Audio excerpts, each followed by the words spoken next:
Sarah arborait un sourire mauvais en s'époussetant les mains. Une forte odeur flottait dans l'air, épaisse et infecte. En regardant son jardin, elle se sentit satisfaite. Son voisin profitait d'elle, et maintenant, elle se vengeait. Il ne s'en tirerait plus si facilement. Il ne lui restait plus qu'à attendre. Il allait sauter par-dessus la clôture, atterrir dans un de ces massifs de fleurs, puis traverser la rue. Il utilisait son jardin comme raccourci. Elle lui avait demandé plusieurs fois d'arrêter, mais il avait refusé. Elle en avait assez d'être gentille.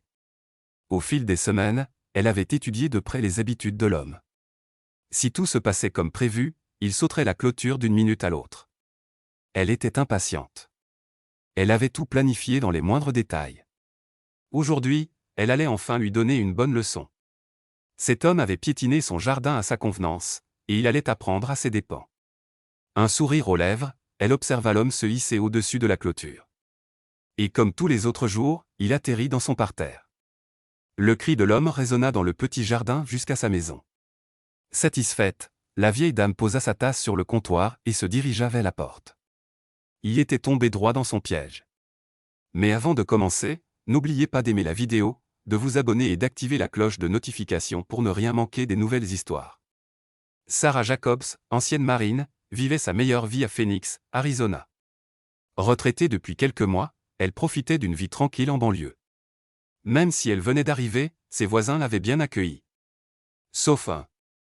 Nicolas. Il ne respectait rien. Sa maison se trouvait juste derrière celle de Sarah, et un désaccord les opposait. Chaque matin, Nicolas prenait le bus en ville. Il devait normalement faire le tour du pâté de maison pour atteindre l'arrêt. Mais il avait découvert un raccourci, traverser le jardin de Sarah. Cela lui faisait gagner 10 précieuses minutes. Le problème, c'est qu'il atterrissait toujours dans ses parterres de fleurs, détruisant peu à peu ce qu'elle avait planté avec soin. Elle l'avait confronté à ce sujet, mais il s'en fichait. Ce lundi matin-là, Sarah préparait son café. En passant près de l'évier, elle jeta un œil par la fenêtre. Et elle le vit, Nicolas lançait son sac par-dessus la clôture, puis sautait à son tour. Elle l'observa, les yeux plissés. Elle lui avait parlé de ça la veille, mais il n'en avait cure. Il ne savait pas à qui il avait affaire. En tant qu'ancienne marine, Sarah avait l'habitude des méthodes directes. Elle allait se venger, coûte que coûte. Debout, immobile devant sa fenêtre, elle planifia son prochain coup. Cet après-midi-là, alors que Nicolas était au travail, Sarah mit son plan à exécution. S'il refusait de respecter ses règles, elle allait le punir. Il était un peu passé midi quand elle monta dans sa voiture pour se rendre à la jardinerie la plus proche. Elle avait trouvé la solution parfaite pour se venger de son voisin exaspérant. En moins de 10 minutes, elle trouva ce qu'elle cherchait. 2 employés l'aidèrent à porter les sacs jusqu'à sa voiture. Elle devait faire vite. Elle ne voulait pas éveiller les soupçons de Nicolas, mais elle mourait d'envie de voir sa réaction. Elle ne pouvait s'empêcher de sourire sur le chemin du retour. Dès son retour, elle enfila des gants épais, mit ses bottes en caoutchouc et se dirigea vers le jardin. Elle traîna les 2 sacs lourds avec elle. Elle les ouvrit et commença à recouvrir le sol et les plantes d'un épais compost. L'odeur était insupportable, mais elle savait que cela en vaudrait la peine. Elle vida les 2 sacs dans le massif de fleurs que Nicolas piétinait depuis des semaines. Elle espérait que sa petite farce suffirait enfin à le faire arrêter. Une fois le sol recouvert d'une couche épaisse, elle prit le tuyau d'arrosage et passa 30 minutes à détremper le compost. Elle voulait qu'il soit bien boueux et glissant. Elle avait l'intention de lui gâcher sa journée. L'odeur était infecte, mais c'était le but. Ce que Sarah ne savait pas, c'est qu'elle était observée depuis l'instant où elle avait ouvert les sacs. Et celui ou celle qui la regardait n'avait pas intention de la dénoncer, c'était bien pire. Elle n'allait rien voir venir. Heureusement, son instinct d'ancienne militaire ne s'était pas complètement éteint.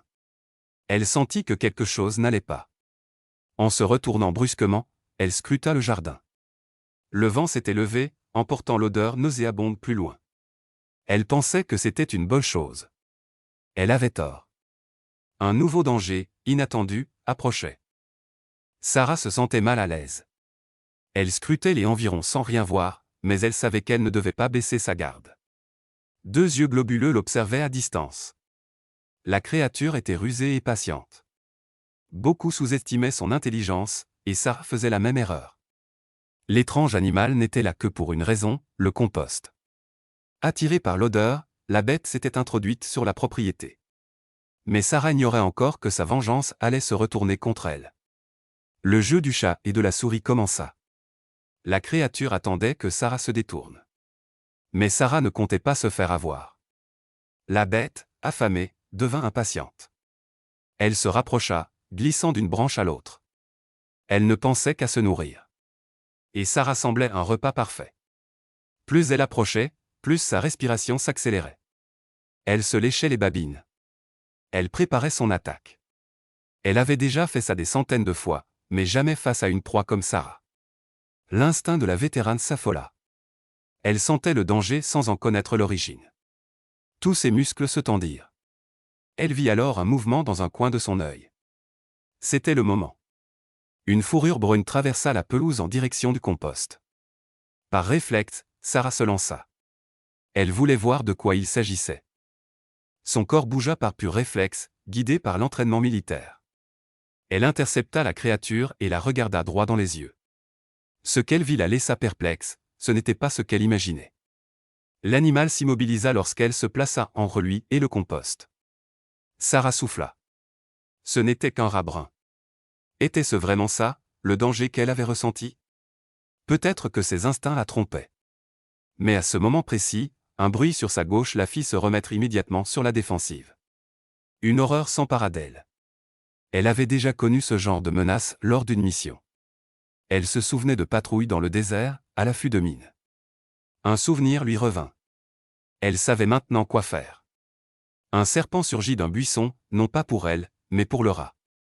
Ce dernier s'échappa par un trou dans la clôture. Le serpent s'éloigna. Sarah ignorait où il était parti, mais elle n'avait pas envie de le découvrir. Mais il allait revenir plus tard, ruinant ses plans de vengeance. Sarah n'était pas du genre farceuse, mais son voisin l'avait poussée à bout. Il détruisait ses massifs, et elle avait atteint ses limites. Elle se sentait justifiée et elle épousseta ses mains, observa son jardin, satisfaite de l'odeur immonde qui régnait. Son piège était prêt. Nicolas allait comprendre. Elle jeta les sacs vides et rentra. L'odeur la suivit à l'intérieur, mais peu importe. Elle ferma les fenêtres et prit une longue douche. Elle imaginait déjà la suite. Cette nuit-là, elle dormit mal, excitée à l'idée de ce qui allait se passer. Dès l'aube, elle bondit de son lit. Nicolas traversait toujours à 7h30 précise. Elle avait quelques minutes pour se préparer. Café en main, elle se posta à la fenêtre. Elle avait étudié sa routine pendant des semaines. C'était le jour J. Comme prévu, elle vit du mouvement. Nicolas jeta son sac par-dessus la clôture, droit dans le compost. Son contenu fut immédiatement trempé dans la boue. Sarah étouffa un rire. Puis Nicolas grimpa la clôture. Et, comme d'habitude, atterrit dans son parterre. Sauf que cette fois, ce n'était pas de la terre meuble, mais une mixture putride. Sarah vit la surprise sur son visage. Puis le cri. Il résonna dans le jardin. Sarah sourit, posa sa tasse et se dirigea vers la porte. Elle allait assister au résultat en direct. Mais en s'approchant, elle comprit que Nicolas n'avait pas crié que pour le compost. Le serpent était de retour. Il avait jailli des buissons, effrayant Nicolas. Parfait timing. Nicolas, couvert de compost de la tête aux pieds, tremblait. Il tenta de se relever, glissa à nouveau, puis s'enfuit. Sarah s'approcha. Alors Nick, tout va bien, dit-elle avec ironie. Il ne répondit pas, prit son sac et escalada la clôture. La prochaine fois, ce ne sera pas que du compost, lança-t-elle. Nicolas disparut sans dire un mot. Pendant plusieurs jours, Sarah savoura sa victoire. Nicolas ne mit plus jamais les pieds dans son jardin. Il fit enfin le tour à pied. Ses fleurs reprirent vie grâce au compost. Le problème était enfin résolu.